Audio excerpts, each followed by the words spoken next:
బాలీవుడ్ నటి స్వరా భాస్కర్. ఈమె పేరు ఈ మధ్య బాగా వినిపిస్తోంది. కారణం చావా సినిమాపై పరోక్షంగా పోస్టు పెట్టి నెటిజన్ల నుంచి తీవ్ర ఆగ్రహానికి గురయ్యారు.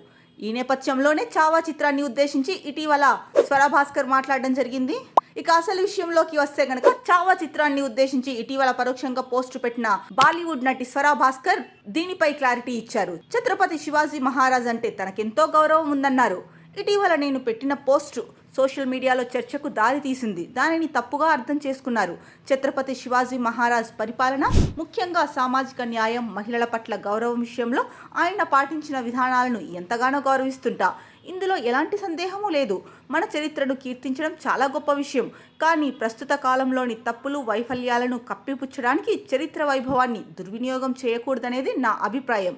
ప్రజలను ఏకం చేయడానికి చారిత్రక అంశాలను ఉపయోగించాలి. అంతేకాని ప్రజలను విభజించి సమస్యలపై నుంచి దృష్టి మళ్లించడానికి కాదు. నా వ్యాఖ్యలు ఎవరి మనోభావాలనైనా దెబ్బతీస్తే విచారం వ్యక్తం చేస్తున్నా అని ఆమె పోస్టులో రాసుకొచ్చారు. ఇక ఛత్రపతి శివాజీ తనయుడు శంభాజీ జీవితాన్ని ఆధారంగా చేసుకుని చావా సినిమా రూపొందిన విషయం తెలిసిందే. వికీ కౌశల్, రష్మిక ప్రధాన పాత్రలో నటించారు.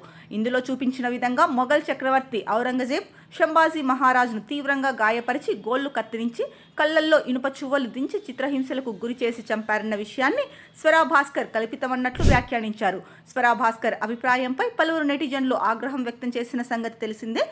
చరిత్రను మార్చే హక్కు లేదని ఆమెకు తెలియజేస్తున్నారు. శంభాజీ మహారాజ్ ప్రాణత్యాగాన్ని తక్కువ చేసి మాట్లాడేందుకు మీకెంత ధైర్యం? కోట్ల మంది భారతీయుల సెంటిమెంట్ను మీరు అవమానిస్తున్నారని నెటిజన్లు మండిపడ్డారు.